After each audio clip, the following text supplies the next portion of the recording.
All right, good evening to everybody. It's time for us to get started. I'd like to welcome you to our Wednesday night devotional Bible study time. Glad that you're here with us. If you have joined us online, we want to welcome you as well. We'll start with some updates on our prayer list.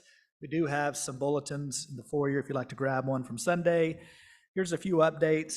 James Crocker is in the hospital. He is dealing with an infection. John told me that he's doing better, but certainly needs our prayers as he recovers from this.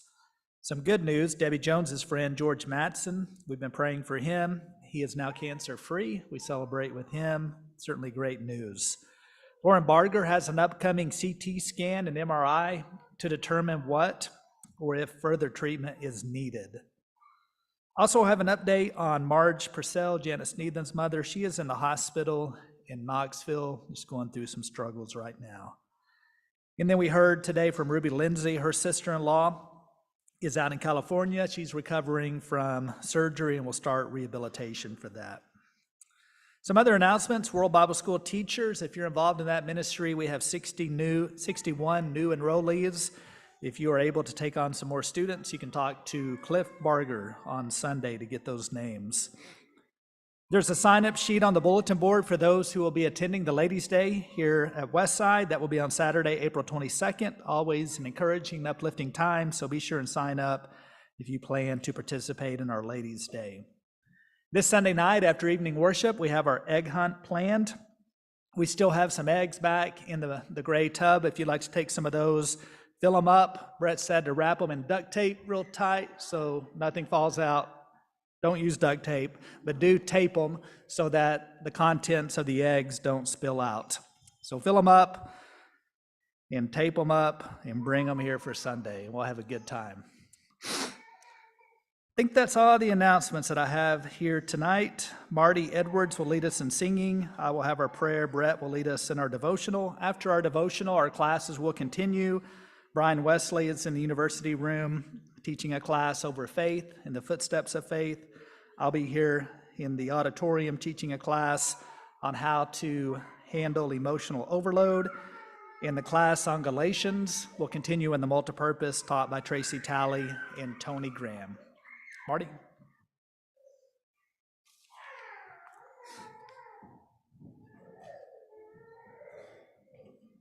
Good evening. Let every heart rejoice and sing. Let choral anthems rise. Ye aged men and children bring to God your sacrifice. For he is good, the Lord is good, and kind are all his ways. With songs and honors sounding loud, the Lord Jehovah praise.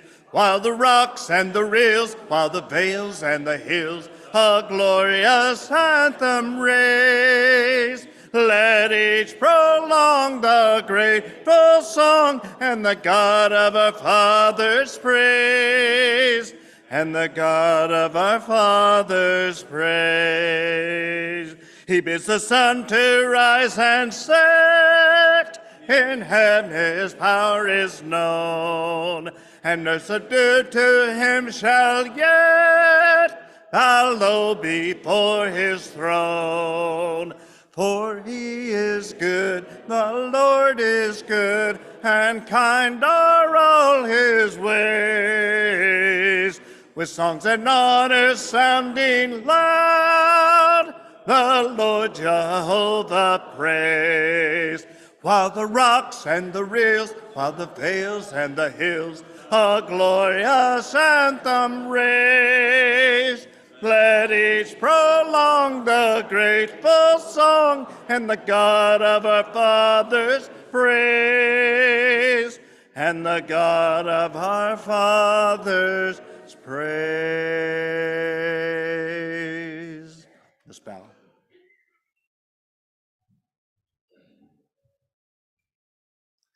Let's pray together. Lord, we thank you today for this opportunity to be here to gather as your family, to just have this time to recharge ourselves, to refocus our minds and our hearts back on you. This world can be very challenging, can be a very difficult place to live. And Lord, we know that we have a huge responsibility here to be your light, to be your hands, to be your eyes, to be your spokespeople, to tell people that there's something different, something better than this world has to offer, something, Lord, that's eternal. And I pray, Lord, that through our lives and through our speech, we can draw people to you. I pray that our actions act like magnets to just attract other people to you and your Son. Lord, every day we have opportunity to just glorify you, to live a life that brings you the honor that you deserve. And oftentimes it's in those difficult moments where we really have the opportunity to shine. Lord, give us patience. Help us to just grab hold of the opportunities that we have each and every day to represent you. I ask that you be with those mentioned here tonight. Pray that you'll be with Ruby Lindsay's sister-in-law. I ask that you be with Lauren Barger. Lord, continue to be with James Crocker, Marge Purcell. We just lift up each of these individuals to you. We also know we have a lengthy list of those battling cancer at this time. We just pray for their recovery, for the treatments to be successful, Lord, and we just ask that you continue to bless our family here. There's so many hurts, so many struggles that each of us face on a daily basis. Lord, help us to turn to you for strength, and I pray that as a church family, we'll be there to help each other as well. Continue to bless our leaders, our deacons, our teachers. Lord, as a family, help us to just rally around each other and be there for each other, no matter what life may bring us. Lord, we're grateful for Jesus, his life, his example. Lord, help us each day to focus our minds on him, to focus our eyes on him, and to not get distracted by this world. Through Christ I pray, amen.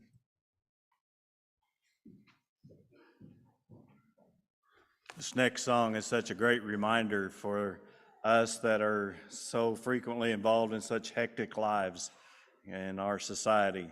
And that's what I love about Wednesday nights, is in the middle of a busy week, we can come here, sit down and pause and be still and be reminded that God is God. Be still and know that I am God. Be still and know that I am God.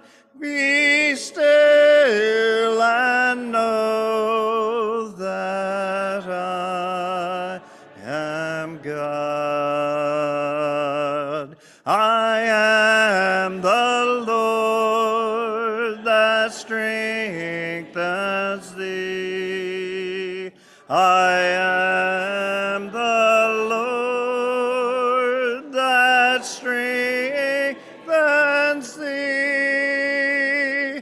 I am the Lord that strengthens thee.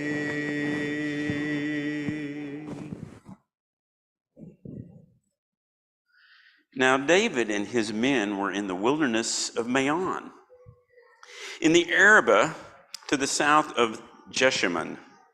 And Saul and his men went to seek him, and David was told. So he went to the rock and lived in the wilderness of Maon. And when Saul heard that, he pursued after David in the wilderness of Maon. And Saul went on one side of the mountain, and David and his men on the other side of the mountain. And David was hurrying to get away from Saul, and Saul and his men were closing in on David and his men to capture them. A messenger came to Saul saying, "Hurry and come, for the Philistines have made a raid against the land." So Saul returned from pursuing after David and went against the Philistines. Therefore that place was called the Rock of Escape. And David went up from there and lived in the strongholds of En-Gedi. Have you ever heard of an oasis in the desert? Well, truly, as you may be able to tell from this aerial view, this is the Dead Sea, and in the background are those gullies or canyons, if you will. That is part of En-Gedi. And this is an aerial view, and you can see around that is wilderness. There's nothing that grows out there. It is dirt, it is rock, and the Dead Sea is salt, and plenty of it. And in this area is En-Gedi, where David went. This is a trail. I didn't get to hike this trail. We only spent 30 minutes in En-Gedi, but I tell you what, I had this huge desire, just like at other places where we only got to spend maybe 30 minutes or so, to go and start investigating and exploring. If you ever want to go spelunking, this is a place to do it, because who knows if this is where Saul was in the cave, or David when he was hiding back in the cave, in these areas. And then once again there's the in the background. Here is the eager hiking group right here. I know you can see it on their faces. They were ready to go out in this desert heat and just traipse up this trail. Just look at Anna Wilson right there. She's ready to go. 100%. My good hiking group. But this is the reason I couldn't hike up to one of those caves, which you may see right up there. I so wanted to go up there and just look and investigate, but no can do. And it's because of this group right here. It was a huge school group. They all had blue t-shirts on, and they were all in a line on the trail, and they don't like you to get off of the trail. I tried that, and I got in trouble for it, so not good. But here is some of the beauty of En-Gedi. There's one of the waterfalls there, comes out into a pool. There's me waving to the camera. My friend's taking the picture there. And then here is the waters of En-Gedi. And is it possible, Scott, to make that roll? Because that's like a movie thing. I don't know if you can do that or not, or I can't do it. But anyway, there it is right there. Kapow. Oh no. Kapow again. Okay, well, all right, we tried. Yeah, and it was fun. I was going to show you the rolling waters. But here is one of those caves up there that I really, really wanted to go to. But the truth is, guys, that we all need that oasis in the desert. Just like evil was chasing David, and he was tired, and he was worn down. He needed that oasis in the desert to be refreshed.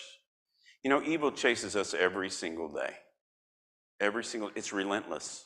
Satan is relentless to you and to me. He wants you. And he wants to take you to his level. And he will not stop, is relentless. We just have to have that oasis in the desert, that place where we can go and just go to where we can get the fresh living waters. Spiritually, we need that.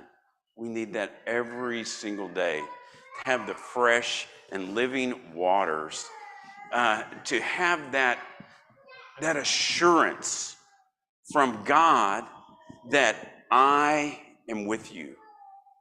I am not going to leave you. No matter how desperate things may get in your life, no matter how barren it may look, God is sending you the message that come to the fountain of living waters. Come to me, all you who are weary and heavy laden, and I will give you rest. It's not just talking physically, my friends. It's spiritually. And the spiritual is what matters. The spiritual is what lives on forever. Not the physical, not the body, but the spiritual. And God is telling us over and over and over again to come to him, the fountain of living waters, for refreshment. Come to me, the oasis in the desert. If you are thirsty, if you are hungry, come to me, and I will give you rest.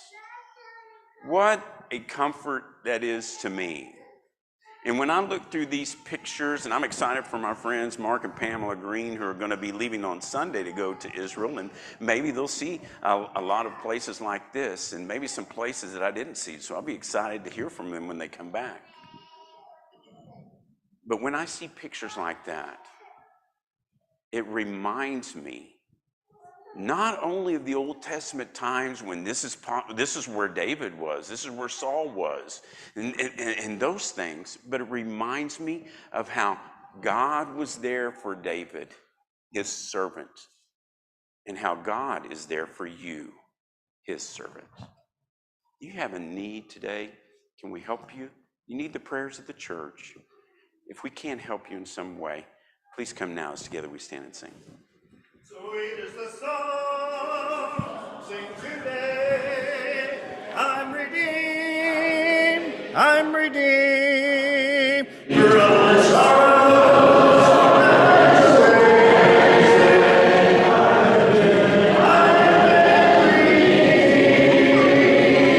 I'm redeemed, I'm redeemed. I love you, Glory, glory, Christ is mine, Christ is mine.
Good evening, everybody. We will get started here tonight with our lesson.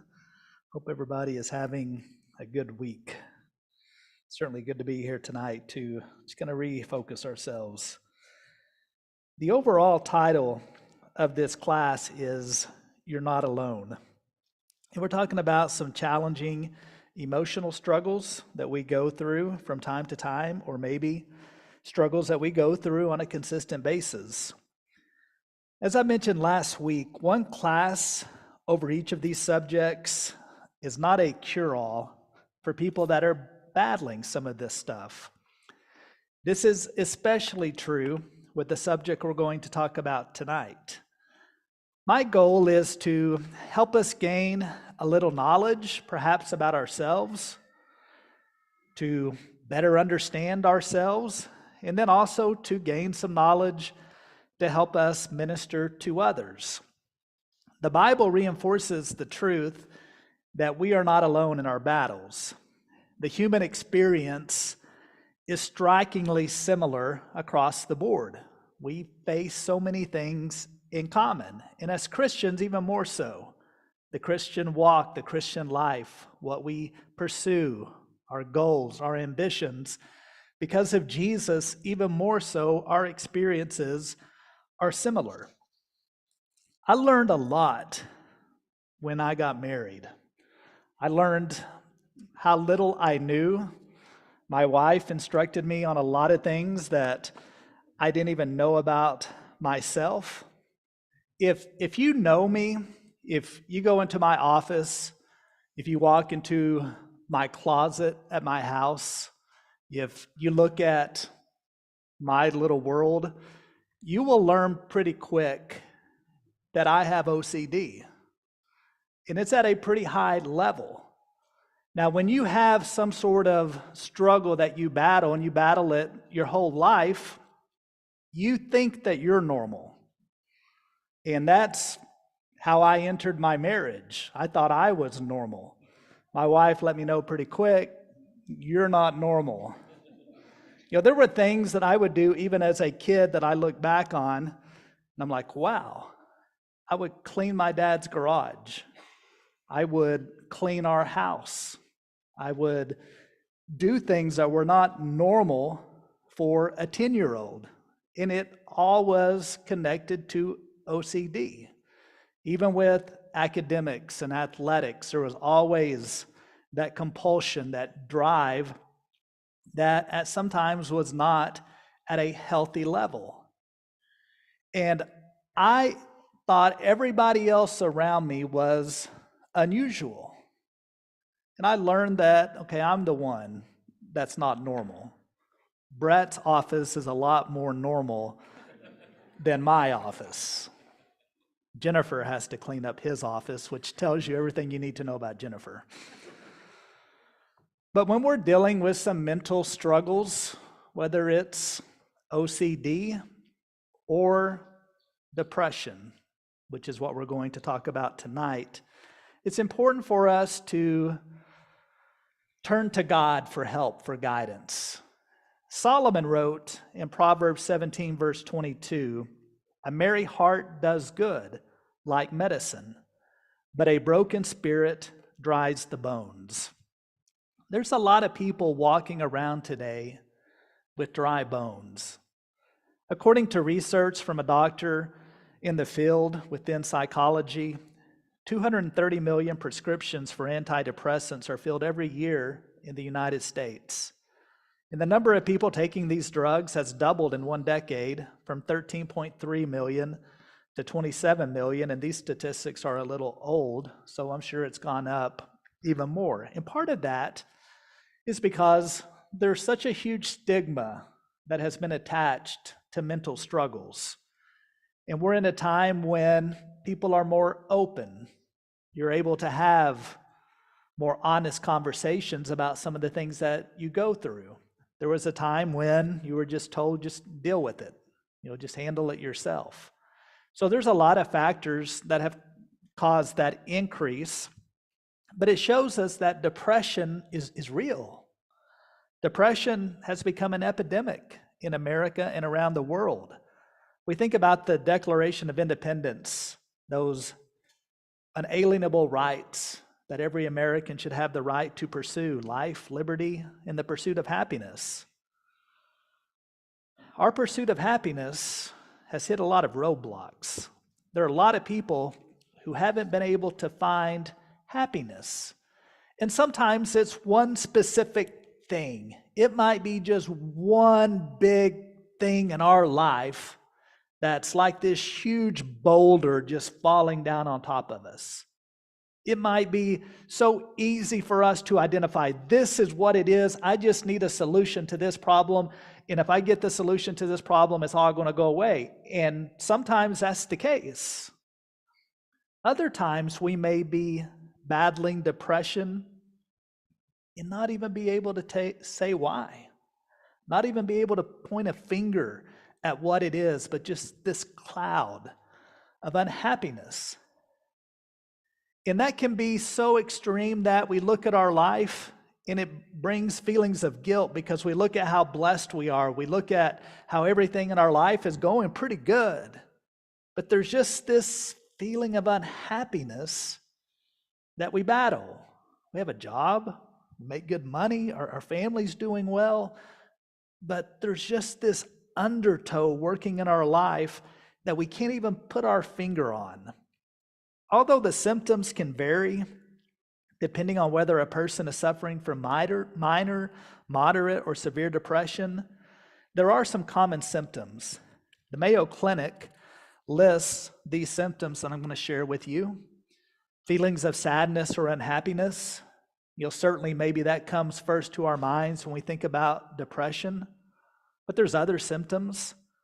Irritability or frustration, even over minor matters, leading to frequent angry outbursts, loss of interest or pleasure in normal activities, reduced sex drive, insomnia or excessive sleep, changes in appetite, either decreased or increased, agitation or restlessness.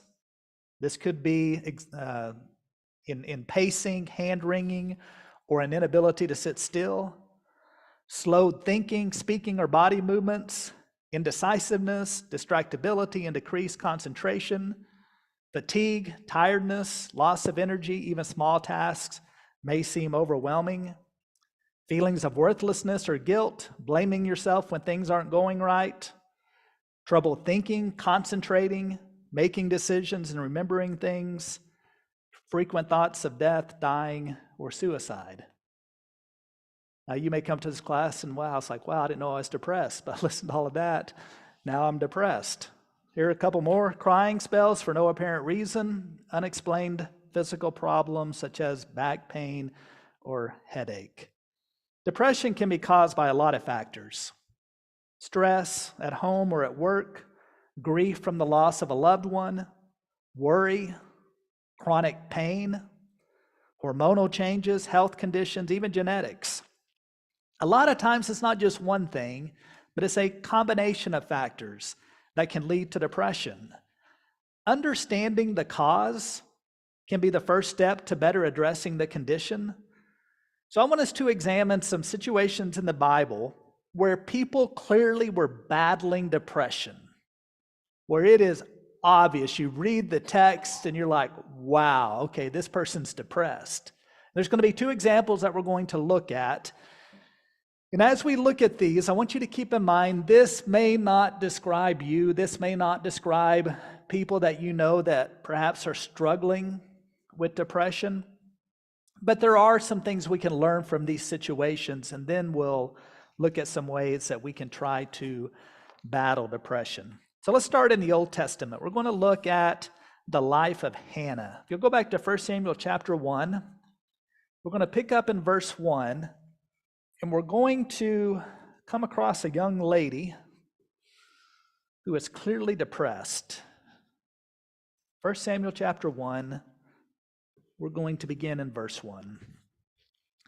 Now there was a certain man from Ramathaim Zophim, from the hill country of Ephraim, and his name was Elkanah, the son of Jeroham, the son of Elihu, the son of Tohu, the son of Zuph, an Ephraimite. He had two wives. The name of one was Hannah, and the name of the other was Peninnah. And Peninnah had children, but Hannah had no children. Now this man would go up from his city yearly to worship and to sacrifice to the Lord of hosts in Shiloh. And the two sons of Eli, Hophni and Phinehas, were priests to the Lord there. When the day came that Elkanah sacrificed, he would give portions to Peninnah his wife and to all her sons and her daughters. But to Hannah he would give a double portion, for he loved Hannah, but the Lord had closed her womb. Her rival, however, would provoke her bitterly to irritate her, because the Lord had closed her womb. It happened year after year, so this is an ongoing problem. This isn't something that was just a week, a month. This wasn't something where you just snap out of it, Hannah. Year after year, this was going on. As often as she went up to the house of the Lord, she would provoke her. So she wept and would not eat. Then Elkanah, her husband, said to her, Hannah, why do you weep? And why do you not eat? And why is your heart sad? Am I not better to you than 10 sons? Then Hannah rose after eating and drinking in Shiloh. Now Eli the priest was sitting on the seat by the doorpost of the temple of the Lord. She, greatly distressed, prayed to the Lord and wept bitterly. Like many women, Hannah longed to have a baby, but she wasn't able to at this time. Her husband's other wife, which is a completely different story, kind of takes us back to what we looked at with Rachel and Leah, but her husband's other wife, she had children, but Hannah was barren. In this condition made her, according to the text, sad. Her heart was sad. Her husband knew it. He was able to look at her, the things that she was battling, the things that she was going through. And we look at Hannah's condition, and it's easy for us to diagnose. You listen to what Hannah's going through, you read the text, she's not eating, she's crying, she's distressed. Hannah's depressed. She's battling depression. She showed some of the classic signs of the condition. She was miserable, she wouldn't eat, she couldn't stop crying. Now let's stop the story here for just a moment. And I want us to consider some possible steps forward for both Hannah and Elkanah. What would you say if you were in a relationship with Hannah? Let's say you were Hannah's friend. Maybe you were Hannah's relative. You're Hannah's husband. What would you say to her to try and help her? Elkanah doesn't give the best of advice. Typical for a man. We try, but so often we fail. And a lot of times in these type situations, there's not a solution from a human perspective. But as men, we want to solve it. Give me a hammer, give me a nail, give me a screwdriver, I'm going to fix this. That's our mentality. There are some things we can't fix. And a lot of times when our spouses, when our wives are talking to us, that's not what they want. They just want us to listen. They just want us to try to understand from their perspective what they're going through. And this certainly is a situation that men and women would view differently. You know, here's a man, aren't I better for you than 10 sons or 10 daughters? No, you're not. Just leave. When I was first went to a preacher training camp, it was out in Colorado at the Bear Valley congregation. And I went out with a couple other guys who were just kind of looking at it to see if we could start something like that here in this area, and we did down in Louisville. But there was one lesson that I sat through that I still remember. It was a guy who was involved in hospital ministry, and he was talking to us, talking to the campers who were there about ministering to others in difficult situations. Now, this class was definitely more meaningful to me, to the other ministers that were there, than probably the 14 and 15-year-old boys who were there.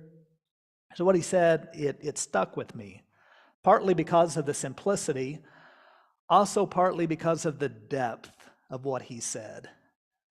The advice that he gave young ministers in difficult situations, and you face a lot, is show up and shut up. Sometimes that's the best thing you can do. Just show up and just listen. We don't always have the words. We don't always have the solution. But just being there communicates what needs to be communicated. Now let's take a look at what Hannah did next. Pick up in verse 11. She made a vow and said, O Lord of hosts, if you will indeed look on the affliction of your maidservant and remember me, and not forget your Lord all the days of his life, and not forget your maidservant, but will give your maidservant a son, then I will give him to the Lord all the days of his life, and a razor shall never come on his head. Now it came about as she continued praying before the Lord that Eli was watching her mouth. As for Hannah, she was speaking in her heart. Only her lips were moving, but her voice was not heard. So Eli thought she was drunk. Then Eli said to her, How long will you make yourself drunk? Put away your wine from you. But Hannah replied, No, my Lord, I am a woman oppressed in spirit. I have drunk neither wine nor strong drink, but I have poured out my soul before the Lord. Do not consider your maidservant as a worthless woman, for I have spoken until now out of my great concern and provocation. Then Eli answered and said, Go in peace, and may the God of Israel grant your petition that you have asked of him. She said, Let your maidservant find favor in your sight. So the woman went her way and ate, and her face was no longer sad. Now, immediately after this conversation with Eli, after she heard these reassuring words, her depression lifted. And just like I mentioned earlier, there may be one just specific, huge, big thing that we're facing, and when that thing is resolved, if it is resolved, then that depression just lifts like a fog. But that's not always the case. Now, I do want you to see the faith of Hannah, because that is certainly important here. Hannah's reaction gives us insight into her faith, the fact that she was pouring her heart out to the Lord. That's important. And when we're battling something, whether it's depression or some of the other things we've talked about, maybe it's fear, jealousy, doubt, whatever it is, we need to pour our hearts out to the Lord. But we need to realize sometimes the thing that may be causing us distress, the thing that may be causing us concern, the thing that may be the source of our depression, it might not get solved the way we want. And we have our will, but we always must submit to God's will. And I don't know about you, but it's a lot easier for me to pray when I'm praying for somebody else. Please heal this person. Please help this person. Your will be done. It's easier to pray that when I'm praying for somebody else than when I'm praying for myself. When I'm praying for myself, I'm like, God, do this now. Please, hurry up. But from the Apostle Paul, we learn that sometimes the battles we face, we're going to continue to battle. We should continue to pour our heart out to the Lord. We should continue to trust God, to have faith in God. And Hannah's faith was rewarded. She gave birth to a son, and she fulfilled the vow that she made to the Lord. And the name Samuel, certainly we know Samuel. The name means heard by God, and Hannah was heard. And later she was blessed over and over again with 3 sons and 2 daughters. King Solomon wrote in Proverbs 13:12 that hope deferred makes the heart sick, but when the desire comes, it is a tree of life. Hannah's desire was to have children, and that became for her like a tree of life. Now, I want us to think about this. Our biggest desire in life, for us as Christians, it should all be the same. All of us should have the same biggest desire in life, and that's to be right with God. And if we have that relationship with God, all of these other things that can be distressing, that can cause depression, if we can keep the right mindset, the right perspective, it can certainly help us. Her heart was sick because of an unfulfilled hope. And then that hope was fulfilled. And this is a great story with a happy ending. But not every story has a happy ending. Think about Job. In Job 5, 6, and 7, we learn about how man is born for trouble. Job 14, verse 1, man who is born of woman is short-lived and full of turmoil. That's life. But like Hannah, no matter the answer, we should seek God. Now let me give you another example of depression in the Bible. We've looked at Hannah. Now let's turn to a man who was battling depression. How about Elijah? Statistically, women suffer from depression more than men. Now, I don't know if that's accurate because a lot of times men keep it to themselves. Men are also prone to depression, but the symptoms can be very different. Women are more apt to be sad, similar to what we saw with Hannah, to be tearful, while men are more likely to manifest their depression with anger and irritability. Men, more so than women, avoid talking about their feelings, resulting in the condition going undetected and oftentimes untreated. Now let's look at the case of Elijah. Elijah was a great prophet of God. He was a tough, no-nonsense kind of guy who showed no fear. He confronted the powerful King Ahab. This guy was the Superman prophet. 1 Kings 18, he challenged 400 prophets of Baal. We know that story there on Mount Carmel to a contest to reveal who the true God was. He won an overwhelming victory against the prophets of Baal, but he soon felt powerless against Ahab's wife, the evil Jezebel. And Elijah's depression, it was so intense, he wanted to die. Let's look at 1 Kings 19, verse 3 and 4. We looked at Hannah. We saw how her depression was manifested. She wouldn't eat. She was miserable. She was crying all of the time. And it was ongoing year after year after year in her life. With Elijah, this was sudden onset depression, so to speak. Everything was going great for Elijah. He was serving God. He was God's prophet, doing amazing things with God. And then just out of the blue, after one of his biggest victories, and that's important to consider, he faced a huge, overwhelming cloud of depression. 1 Kings 19, verse 3, Elijah was afraid and arose and ran for his life and came to Beersheba, which belongs to Judah, and left his servant there. But he himself went a day's journey into the wilderness and came and sat down under a juniper tree, and he requested for himself that he might die, and said, "It is enough. Now, O Lord, take my life, for I am not better than my fathers." Just like with Hannah, it's easy for us, even at an amateur level, to diagnose what Elijah is facing. Guy's depressed. I want us to watch how God ministers to Elijah. Pick up in verse 5. Elijah, he lay down and slept under a juniper tree, and behold, there was an angel touching him, and he said to him, "Arise, eat." Then he looked, and behold, there was at his head a bread cake baked on hot stones and a jar of water. So he ate and drank and lay down again. The angel of the Lord came again a second time and touched him and said, "Arise, eat, because the journey is too great for you." So he arose and ate and drank and went in the strength of that food 40 days and 40 nights to Horeb, the mountain of God. One of the things we see going on with Elijah that we can connect with, perhaps, certainly we can learn from, Elijah's moment of depression, this battle that he had, came on after an intense battle. It's like a huge project at work. Elijah builds up to this. He takes on the prophets of Baal.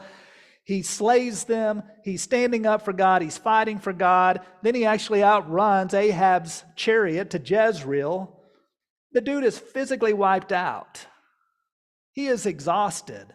I remember back when I was in school. I can remember back that far, believe it or not. And I remember after taking finals, and you think you would just be over the moon, but I would always have this feeling of depression come on because I was so wound up, so geared up. Every minute of my time was accounted for. And then all of a sudden, what do I do? What do I do with this free time? My dad said, get a job. But I'm thinking, what do I do? Because every second of my life for the last month, especially the last week, I have just been laser focused on this project.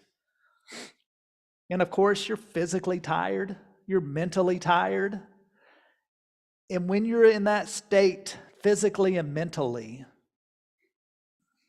depression can easily come on. So God, he takes care of Elijah physically. Elijah, take a nap. Elijah, here, you're hangry. Eat a Snicker bar. Let's get you some strength back. But Elijah was still struggling. And you continue to read the story, verse 9 through verse 14. God continues to minister to Elijah. And what you see in verse 9 through 14, we don't have time to read it tonight because I want to get to some application part. But if you read Elijah, 1 Kings 19, 9 through 14, God gives Elijah an opportunity to talk. And we have that beautiful story where you have the wind coming by, the earthquake, a fire, all of this, but it's a gentle whisper. Remember that?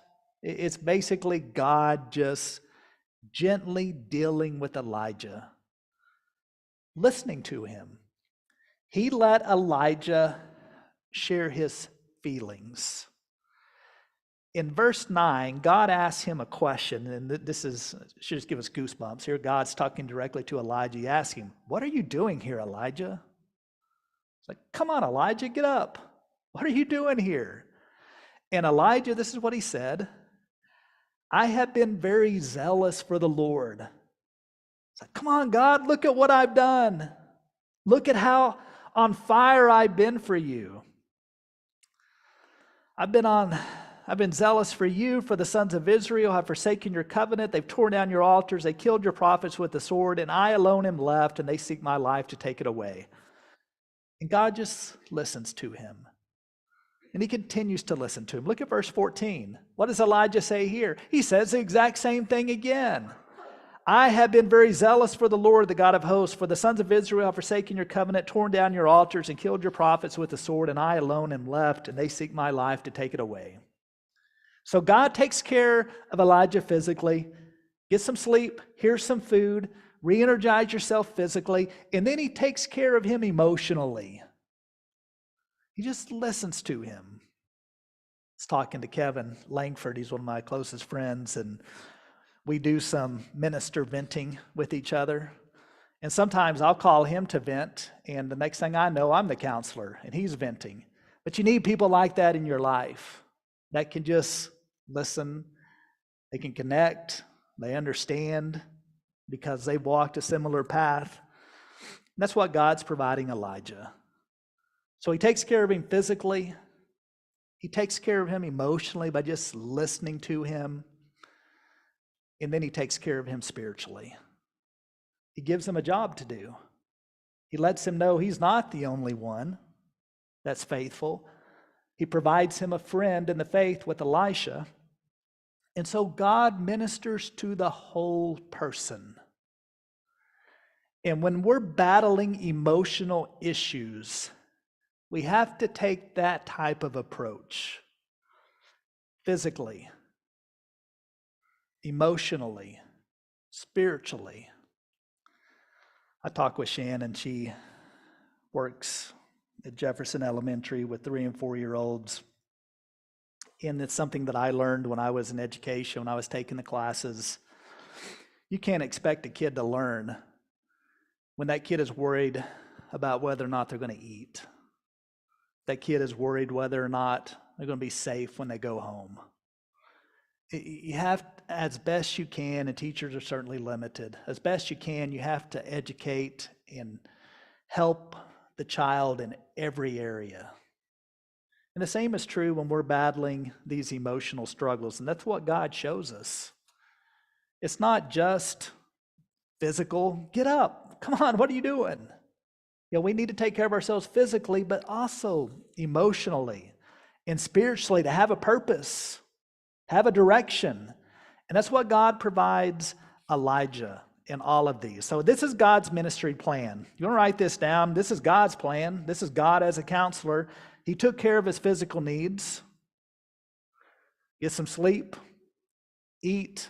I'm going to take care of you physically, Elijah. He listened to him.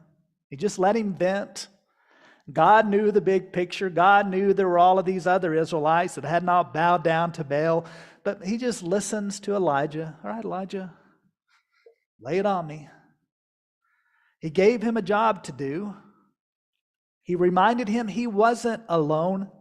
The title of this class, You're Not Alone. And he provided him a friend in the faith.